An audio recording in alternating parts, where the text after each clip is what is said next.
We do have an announcement here at the top as well, and let's get started, and then I'll be taking your questions. I won't answer all of them, but I'll be certainly taking them. We're going to try. We're going to try. That's always my effort.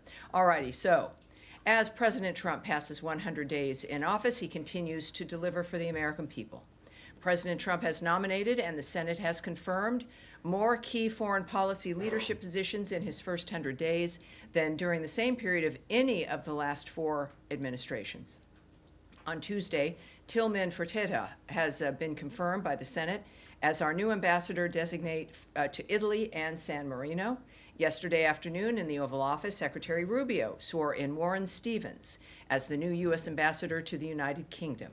Thomas Barak also took the oath of office yesterday as the new U.S. ambassador to Turkey. And David Perdue took the oath of office yesterday as ambassador to the People's Republic of China. President Trump selected each of these talented individuals as his ambassadors to advance U.S. priorities in each of those countries. Yesterday, Treasury Secretary Bessent also announced the signing of a historic agreement to establish the U.S.-Ukraine Reconstruction Investment Fund. This economic partnership marks a significant milestone in U.S.-Ukraine relations. This initiative will attract private sector investment, create jobs, develop secure supply chains, and drive economic growth, providing a solid foundation for Ukraine's recovery from the war. President Trump envisioned this partnership between the American people and the Ukrainian people to show both sides' commitment to lasting peace and prosperity in Ukraine. With that in mind, President Trump and Secretary Rubio have identified Ambassador Julie Davis to serve as the chargé d'affaires in Kyiv during this critical moment as we move toward a peace agreement to stop the bloodshed. Ambassador Davis is a distinguished career member of the Senior Foreign Service, holding the rank of Minister Counselor. With a robust background in international diplomacy, she has served in pivotal roles over the last 30 years. Ambassador Davis is currently serving as the United States Ambassador to Cyprus, a position she has held since February 2023. This moment in time is one that calls for the department's best, and Ambassador Davis is the President and Secretary's choice. Also, a quick point of personal privilege. In 100 days, I and the spokesperson's office have had 100 press engagements. This is on top of the Secretary's unprecedented transparency in interviews, gaggles, and other press. The Trump administration is, as we now can tell, the most transparent administration in history. And this matters because it allows the American people to not just see what's going on, but which they of course deserve, but to be a genuine part of it. It's also a reminder to all of us who is in charge here. The American people tapped President Donald Trump to represent them in this historic endeavor. And with that, I will take as many of your questions as I possibly can. Yes. Do you want to do? Yeah, well, let's do it. We'll talk to Andrea Mitchell. Yes, ma'am. Would the Secretary consider a request from the President to replace Mike Waltz temporarily or in another fashion, if that is something that the President thinks would be good for the country? Is that something that the Secretary would consider? I'm not going to jump ahead of thinking what the Secretary might say or do in any context. What we do know is that the President is, in fact, the one who is running this country. It is his leadership and vision that has set the tone and the trajectory and the policy. He has put together a cabinet that understands and operates within a commitment to the nature of the President's vision. And we do know, of course, within all aspects of this, especially with foreign policy, there has been tremendous success in our foreign policy, and of course it continues. And that is a dynamic that's not going to change, but is a result of President Trump's vision and his day-to-day work in making the situation possible and functional. And of course, I would say certainly with what we've done in 100 days with getting people to the table, the nature of what is happening with the Houthis, the fact that Iran is at the table, it is a tremendously successful foreign policy, and whatever the President decides, it will be successful. Tammy, All right, so we've got a lot of activity down here in the first row. Something that's just come out from the president. Yeah. All right, great, already- terrific. The president has just written on Truth Social that Mike Waltz is going to become the new U.S. ambassador to the United Nations. Well, there you No go. longer the National Security Fabulous. Advisor. And in addition to that, he says that in the interim, Secretary of State Marco Rubio will serve as National Security Advisor while continuing his strong leadership at the State Department. Do you know how long he's going to be serving in both roles? It is clear that I just heard this from you. This is the magic. Well, I have some insights as to the potential of certain things that might happen. But when the president, and this of course is all presidential decisions, right? So I'm with the State Department. It is, as I think would be clear to all of you, you don't want to get ahead of your skis in drawing conclusions or speculating about what may occur. And you can have a general sense of what's possible, and then you see that manifest usually. But I think the one thing I've learned is that things don't happen until the president says they're going to happen. So the fact that is, which was obviously Truth Social. Yeah, so that is the miracle of modern technology and the social media. So that is an exciting moment here. I think that, as I know, Secretary Rubio, this is a man who, as I think you all know, has worn several hats from day one in managing the nature of what's happened here at the State Department, at USAID. He's someone who's well known by the president. The president makes perfect assessments about who would implement his agenda. And in this case, he's chosen certainly the secretary and Mr. Waltz to facilitate his agenda moving forward. Not entirely surprising, I have to say, and good news for the American people. You said you had some insights that this might happen. Could you just elaborate on that a little bit? No, I can't. But thanks for asking. Do you have any, how from the insights that you do have, knowing the secretary Sure. and knowing this building, how do you see this working, and what advantages do you see with Secretary Rubio's experience in this new role? Well, and also his experience certainly in the Senate for so long. He knows everyone in the city. He knows how the city and how the departments, how the government works.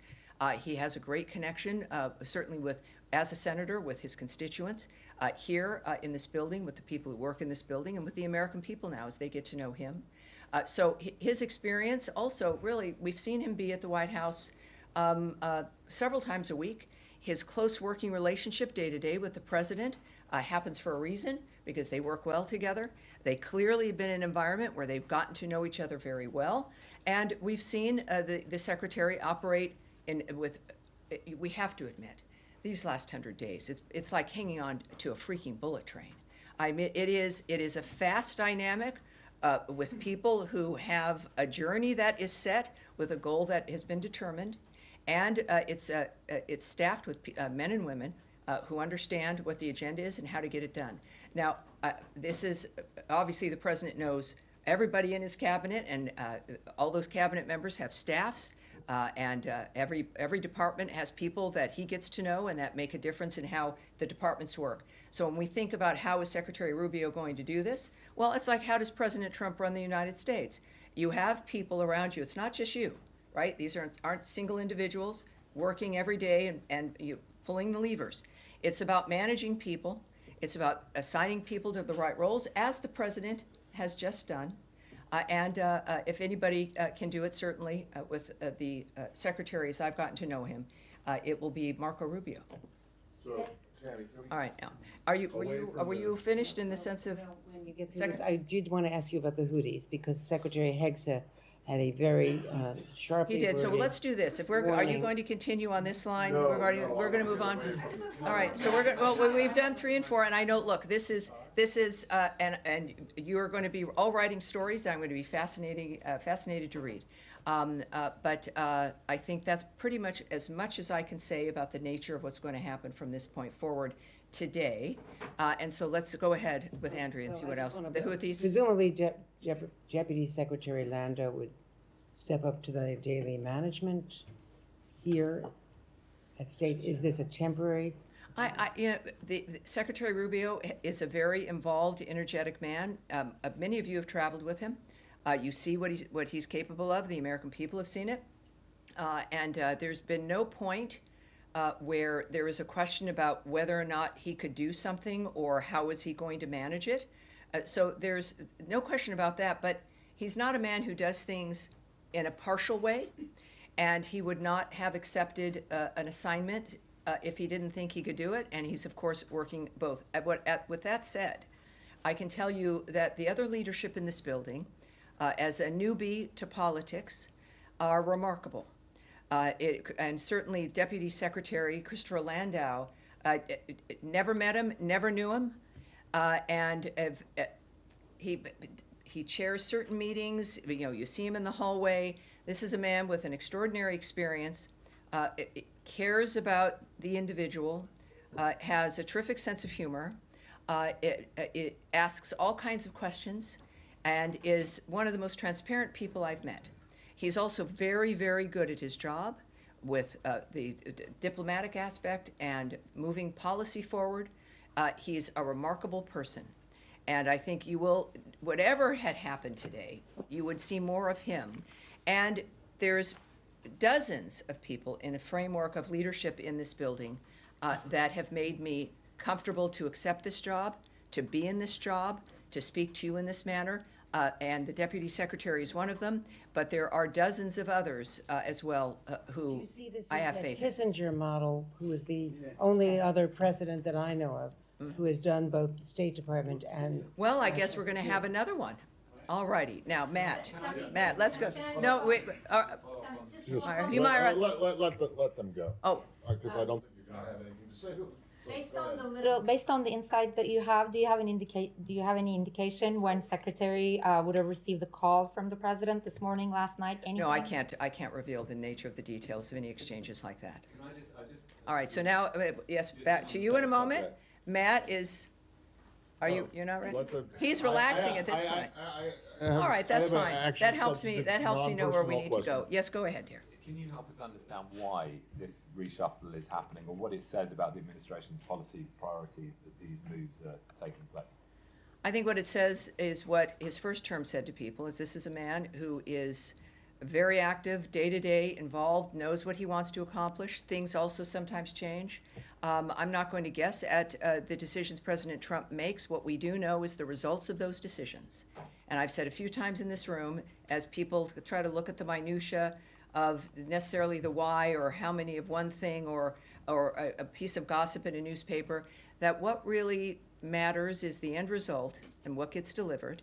And I think that it is for all of us, whether it's any kind of business, is being able to be flexible in a dynamic, in a moment when you feel the need to be flexible. Clearly, this is the president's decision, and he made it for a reason, and I trust him, and the American people will see the results. All right, yeah, go ahead, please. Well, now, right after him now, we'll continue, sir. Go ahead. Go. Go ahead, thank Thanks you. so much. Well, in light of your topic on Ukraine minerals deal, I have two Yes. questions. May I please get your response to Russian reaction? As you know, Medvedev criticized the president for a deal and called Ukraine, quote unquote, a nation that will soon disappear. I'm not going to comment on that particular remark. What we do know from this deal and what the president has said and what has been made clear now in this arrangement is that it cements a partnership, an economic partnership between the United States and Ukraine. And it is something that also speaks to the nature of how Ukraine will rebuild after this catastrophe. It is a terrific deal. I think that it is, and again, it's the U.S.-Ukraine Reconstruction Investment Fund, and it involves much more than just the critical minerals. And I think some of the, certainly what I think Ukraine understands and what we intend is that this is not just a financial arrangement.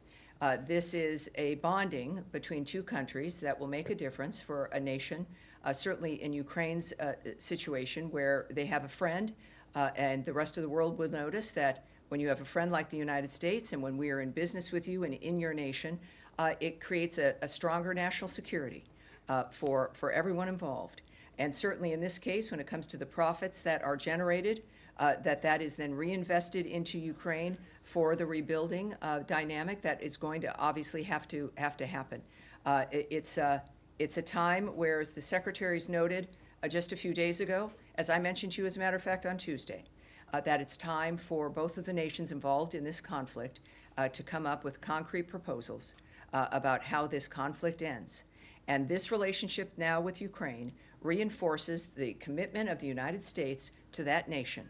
It's for the world, it's better off. It also reminds the American people and the world that support of another country can take many forms, and that national security can be reinforced in many different ways. And that's what this arrangement accomplishes. And on that line, Tammy, the president last week was explicitly clear when he posted out a clear message to Putin saying, Vladimir, stop. Is there any disappointment on your end that Vladimir has not stopped? Well, this is, again, why the president is the president. The American people wanted Donald Trump in office. He has shown, certainly in his first term, that he is willing and capable of taking the action that's necessary to achieve his goals. He has done more than one would expect on the issue of diplomacy because he truly believes that people can come to a decision here to stop carnage and a meat grinder in that area, and for the world and for the American people to see what that outreach has been and how certain people have responded, which then clearly informs the president and those who work with him, including Secretary Rubio, about the decisions that they need to make. So I think that it's certainly the secretary has been clear that we are watching Putin's actions, right, not his words, and in the process, he's refined a very specific timeline. Weeks ago it was weeks, a few days ago it was days, that this would be a pivotal week, and look at that, it has been. All right. Yes, yes, sir. Thank you very much, Tammy. Last week, I had the opportunity to attend the Kurdistan National Prayer Breakfast in Erbil, which was attended by 800 guests from around the world, particularly from the U.S. My question is, what is your view of such an event and of religion's freedom in the Kurdistan more broadly? I have many opinions about that. Which I can't speak about here, of course, at this podium. So on the issue of the event, if we want some answers and some commentary from the State Department, we'll send that away for you. But we'll take it from there. Here we go. Sean? Sure. Thanks. To change topics. India, Pakistan. Yeah. The Secretary made calls yesterday to the Indian External Affairs Minister and the Pakistani Prime Minister. I know you issued readouts of that, but what's your take on how things have gone since then? Were there asks of the two sides? Do you think his calls for de-escalation have been taken to heart? Again, the details of what has transpired in those conversations, spoke with the foreign ministers of both countries, of course, but we've also spoken to not just the Secretary, but there's been communication at all levels in that regard. And there is a few more things, though, that I do have for you, and I want to make sure I get to them as we watch this unfold. It's not unfamiliar to us regarding the region. Obviously, it does continue to evolve, right? That's something we've all seen. We are monitoring closely. Yesterday, for those of you who were unaware of this, the Secretary spoke with Indian External Affairs Minister Jay Shankar and Pakistani Prime Minister Sharif. As the President articulated to Prime Minister Modi last week, the United States stands strong with India against terrorism, and Prime Minister Modi has our full support. The Secretary encouraged both countries to work toward a responsible solution that maintains long-term, I should say, let me correct that, a responsible resolution that maintains long-term peace and regional stability in South Asia. We continue to be in touch with the governments of both countries, as I mentioned, at multiple levels.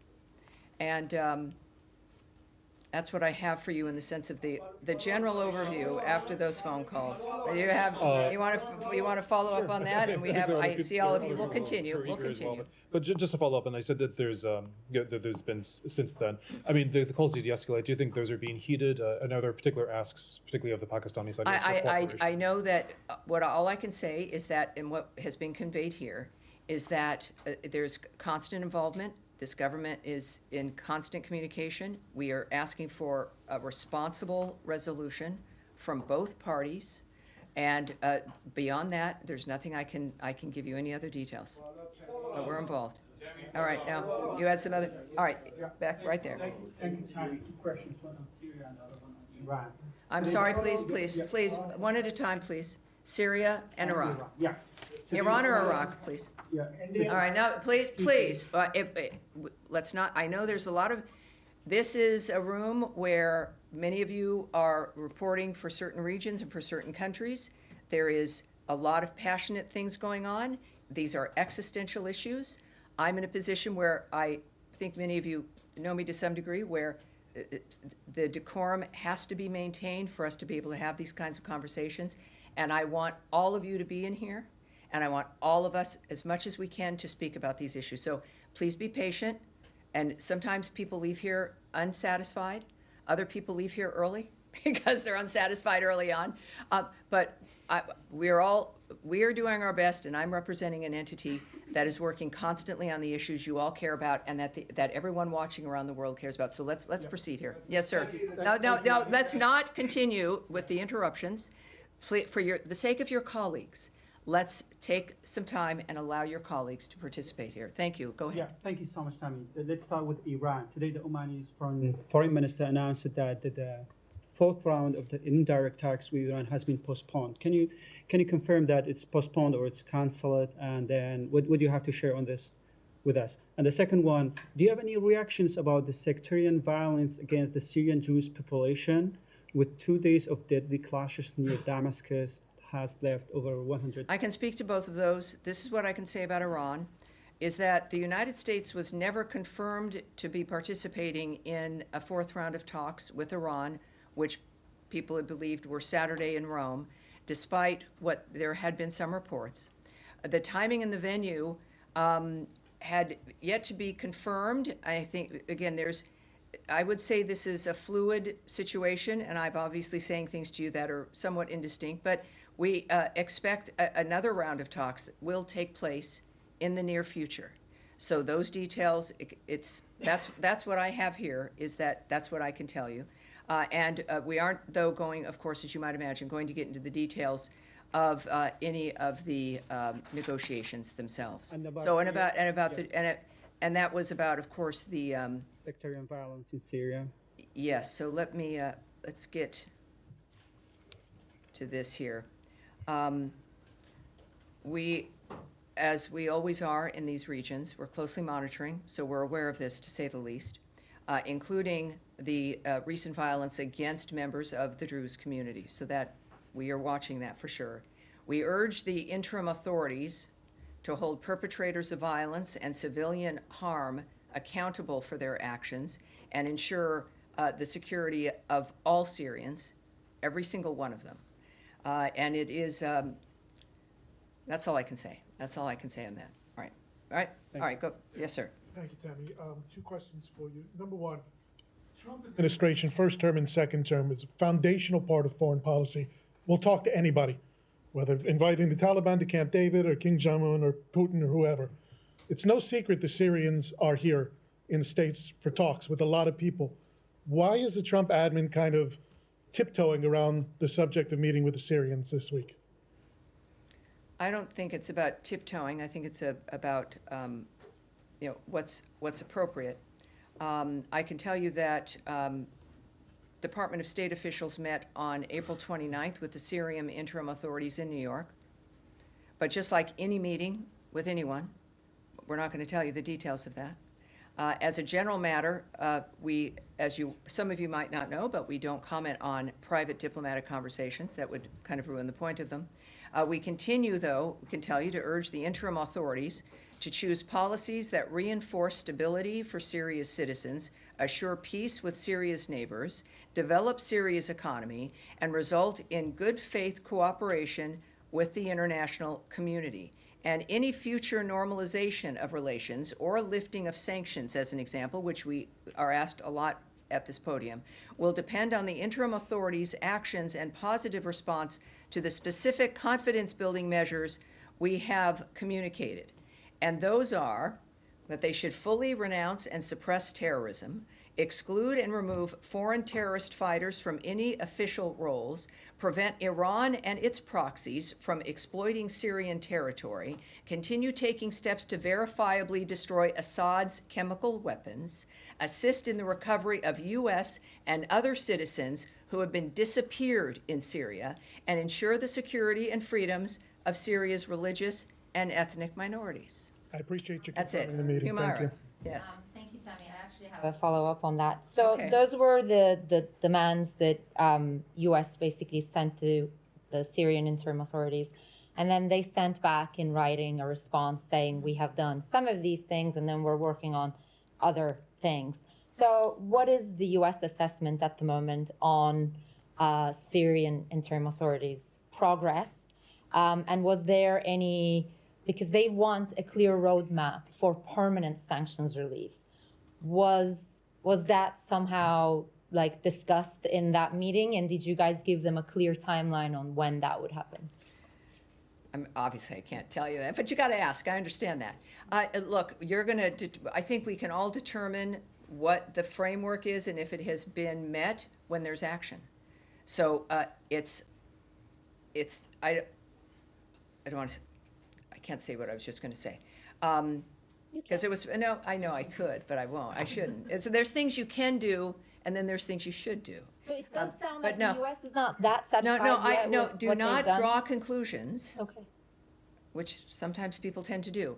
My point is that if you're wondering, when our requirements, of which I've detailed some of, are met, you will see action from this government. If there is no action from this government, we would have to presume that that's, that certain things haven't been met yet. As far as to what was discussed in New York, that can't be discussed. I certainly have not been told what the details are of that particular meeting. And if I was, even though you're wonderful, I would not share it with you. I'm sorry. All right. Yes, sir. Yes, sir. Yes. No. Fair, but yes, in the white shirt. Yes, sir. I'll move to Gaza if you don't mind. Of course, please, sure, certainly. For 2 months now, there have been a blockade of Gaza, that no aid is coming in from the Israelis. There are so many reasons for that, I understand. But the president a few days ago said that food and medicine should enter Gaza. Yes, he did. He said more than that, even. Yeah. But the Israelis are not, doesn't seem that they are listening yet. I mean, food is still not there. There is a lot of signs inside Gaza, according to a lot of international organizations, a sign of famine growing in Gaza. Fear of famine is growing in Gaza. What the administration is doing more to push or pressure the Israelis to allow? Obviously, at this point, we've, as I've noted, we've always we have a policy. We want the aid to resume. We want humanitarian supplies and assistance to resume, as long as it can be safely moved in and there's no looting and people aren't getting mugged and it's not being stolen. And I mean, there are some standards about when you're going to send somebody into essentially a war zone. And I don't think that's a very high bar. At the same time, what are we doing? Well, the President of the United States is engaging in this as well. We have wonderful envoys, people who have changed the world and saved people's lives and get the impossible done. And then you have Donald Trump, who said in more detail, I have it for you here. He said regarding Gaza, we've got to be good to Gaza. These people are suffering. There is a very big need for medicine, food, and we are taking care of it. How that is manifesting, and we talked about this a little bit on Tuesday, I can't give you those details. But when the President of the United States is describing and effectively announcing that action is being taken, and especially this president, you know that is happening, the details of which I can't share with you. I know that, of course, we stand with Israel. They are one of our greatest allies. Our relationship with them is excellent, and we work with them and support them in what their needs are. But in this case, I think we have the best answer regarding the attitude of the United States, and that comes from President Trump. Yes, sir. Behind you, sir. Behind you, sir. Yes, behind you, sir. Sir, this is not going to. No, Saeed. We will. Please. I've never had to do it. Saeed, I've never had to do it, and I will do it. Saeed. There are many other people here, obviously many also who have concerns about the same city or have different kinds of questions and want the same kinds of answers. This is not the 5th grade. This is the State Department of the United States. You're here. It is a privilege. I like, Saeed, I see you during the gaggles and every day, and I like you very much. And I understand your passion, but you are not directing this conversation or this room. Thank you. Yes, sir, please go. Do you believe that the recent mineral deal with Ukraine sends a clear message to those who have accused President Trump of being sympathetic to Russia? Yeah, I think that there's a lot of media that goes on when you're dealing with issues of negotiations. The answer, of course, is not to not speak to people. And that was the idea and the theory for the last administration, where Russia wasn't spoken to for at least 3 years. And so even a lot of heat of the idea of speaking to Putin. There was a lot of heat when he went to visit Kim Jong-un. But Secretary Rubio is very similar when it comes to what President Trump's view is that people have to be spoken with, face to face, one-on-one. That diplomacy is about human beings making arrangements, talking about things, finding a common ground. And you really, in all honesty, I know we got used to a lot of non-human contact during COVID, and that is one of the biggest disasters to hit humanity that we can imagine that was enforced on us. So it is now clear that there is a commitment and an understanding of the importance of this kind of diplomacy. So I'm not going to guess at the nature of what President Trump and Putin might discuss. I do know that President Trump is doing it for a reason, and that is to accomplish an end to bloodshed and massacres. When you think about it, it's something that has to happen. That is what has always driven him. And with Ukraine, the same situation. You have the president of that country in your house in the Oval Office. You're supposed to have signed this deal that day when President Zelensky decided that was just not going to happen, I guess. And yet it didn't end the relationship. They meet in Rome. They sit down with each other. And then this happens again. We know this is important to all of us and to those men and the women as well involved in these negotiations. But it is something that is with a goal to solve something. And I don't think we should look at the minerals deal as a statement about Russia, or if you talk to Putin on the phone, it's not a statement about something else. Trump has been very clear about his mission, and that is how we should look at through that lens. All right, yes, Andrea, again. Just a quick follow-up on that. The president did indicate on his way back from the Vatican that he would consider secondary sanctions if Russia kept bombing. He did. Russia has kept bombing, hasn't agreed to the ceasefire, and he's now apparently agreed to secondary sanctions on Iran, on people who do oil business with Iran. Mm-hmm. Is he considering secondary sanctions on Russia? Well, we know, again, that he's stated his willingness to do that, about the nature of, clearly we're not removing any sanctions that currently exist. The president wants, in every action that we've taken as a nation, to do it diplomatically. That he clearly, because of the commitment to it. And yet, he knows also that there's another part of the world, a whole globe, that needs some attention. And the secretary has also made it very clear that while our style will change, the methodology of how we contribute to this will change, in that we will not be the mediators. That is what I mentioned on Tuesday, and the nature of how this would change is we certainly were still committed to it and will help and do what we can, but we are not going to fly around the world at the drop of a hat to mediate meetings, that it is now between the two parties, and now is the time that they need to present and develop concrete ideas about how this conflict is going to end. It's going to be up to them. Yes, Eric. Eric? Yes, excuse me. Yes, Tammy, thank you. I wanted to ask, so many times in here we're asking about the day-to-day things, but since we just passed 100 days of the administration, if you could describe kind of writ large what you think the biggest accomplishments of the administration have been on the Russia and Israel fronts, and also what you see as the biggest challenges at this point. Well, I think it's very simple. It's the fact that the parties are talking. In every single dynamic, the parties are talking. And that is an accomplishment no one else has been able to do. I think this reinvestment fund, this deal that has just been signed, is so critical in that it is going to be generational, and it will make the difference for Ukraine at every stage and provides a kind of national security that nothing else really could when it comes to the way the world views Ukraine. So I think getting them to the table, changing the idea of the world of what's possible, and this critical minerals deal are three really very big things. Challenges? All right. Saeed, would you like to say something, sir? Thanks for your patience. Thank you very kindly. I just wanted to follow up Yes, sir. for you to clarify. Yes, sir. You said that aid was not going in because of security issues that they No, cannot I said provide. that we want the aid to go in and understand. support humanitarian aid Right. as long as Right. there are guarantees Right. regarding looting and safety and all. I think that's reasonable. Okay, yeah, I understand. I Yes. just want you to confirm that that is the reason. Well, I'm not saying, no, I'm describing our standard. Right, I'm I not giving understand. you a reason for something, Right, sir. because you know, in the past, when the war was full scale, let's say before the ceasefire, aid was still going in, and security was provided for the aid to be distributed properly and so on. So there is basically, like a pattern for that. There is a There's system ways. and There's agenda for ways. that. Yeah, Yes.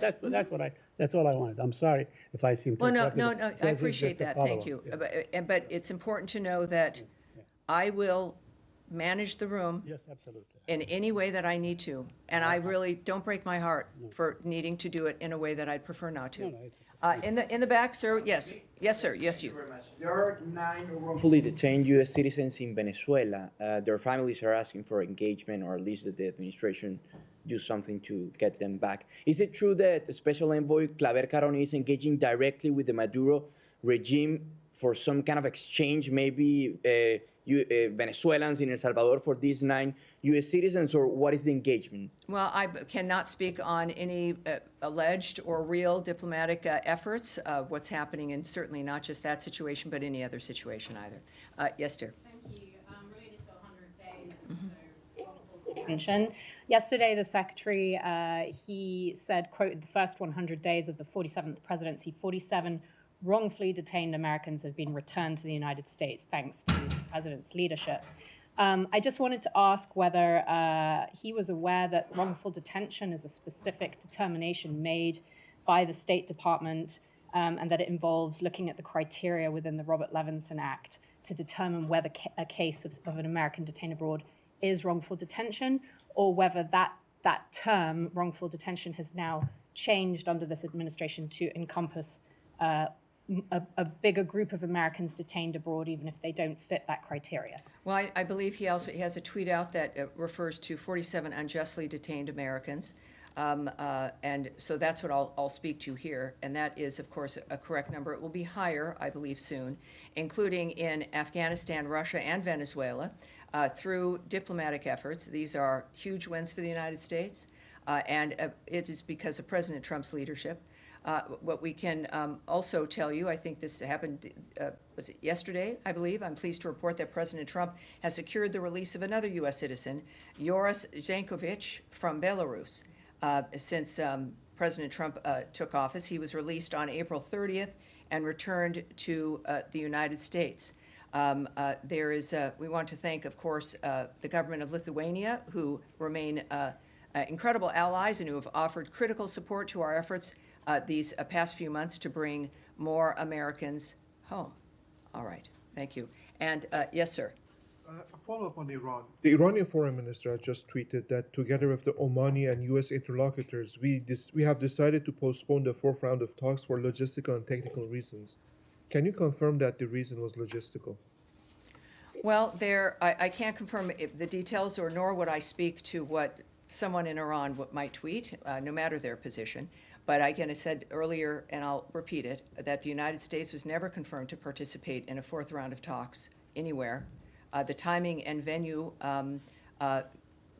there could be one in that it would take place in the near future, but we won't discuss the where or the when.